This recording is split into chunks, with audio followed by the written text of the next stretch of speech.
ओम नमः शिवाय दोस्तों। रुद्र संहिता युद्ध खंड षष्टम खंड विष्णु जलंधर युद्ध। जलंधर द्वारा अमरावती पर अधिकार कर लेने से डरकर सभी देवता वैकुंठ लोक श्री हरि के पास गए और उनसे रक्षा करने की प्रार्थना की। देवताओं की मुसीबत सुनकर विष्णु जी बोले, आप लोग अब भय को त्याग दो, मैं उससे शीघ्र ही युद्ध करके उसे परास्त करूं। वे युद्ध के लिए तैयार होकर अपने वाहन गरुड़ पर आसीन हो गए। इस पर लक्ष्मी ने कहा, हे नाथ, जलंधर मेरा भाई लगता है, इसीलिए आप उसे युद्ध में न मारें। यह सुनकर विष्णु जी लक्ष्मी जी से बोले, यदि ऐसी बात है तो मैं जलंधर को अपने हाथों से नहीं मारूंगा, परंतु उससे युद्ध करने के लिए मैं अवश्य जाऊंगा। इतना कहकर श्री हरि देवताओं के साथ युद्ध क्षेत्र में पहुंच जलंधर और श्री हरि का भीषण संग्राम हुआ। जलंधर ने श्री हरि को अशब्द बोलकर आक्रमण कर दिया। दैत्यों की भीषण प्रहारों से व्याकुल होकर देवता भागने लगे।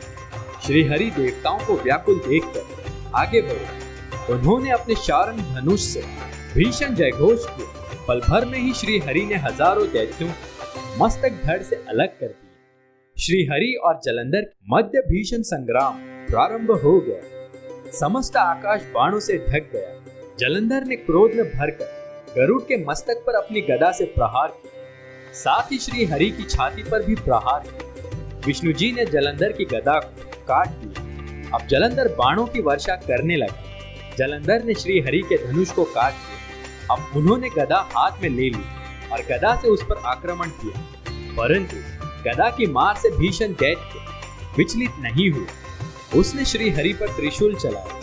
श्री हरि ने भगवान शिव जी का स्मरण करके गदा को काट दिया। अब जलंधर ने श्री हरि की छाती पर मुक्के से प्रहार किया। इस पर दोनों बाहुओं और मुक्कों से युद्ध करने लगे। अब मायावी वाणी में श्री हरि ने जलंधर से कहा, हे दैत्यराज, तू धन्य है जो इतनी देर तक युद्ध करते रहने पर भयभीत नहीं हुआ। तेरी युद्ध कला से मैं अत्यंत प्रसन्न हूँ। तू मेरे से वर मांग सकता है। इस प्रकार श्री हरि की मायावी वाणी सुनकर जलंधर ने श्री हरि से कहा, यदि आप मुझ पर प्रसन्न हैं तो मुझे ये वर प्रदान कीजिए कि आप मेरी बहन लक्ष्मी के साथ मेरे घर पर पधारेंगे। श्री हरि ने कुछ खेद भरकर तथास्तु कह दिया। श्री हरि लक्ष्मी और देवताओं के साथ जलंधर के पूर्व में निवास करने लगे। जलंधर लक्ष्मी सहित देवताओं के साथ श्री हरि को अपने यहाँ देखकर बहुत प्रसन्न हुए।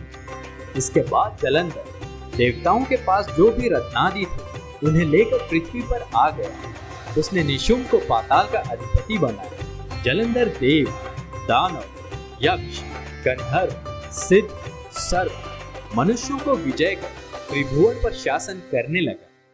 ओम नमः शिवाय दोस्त।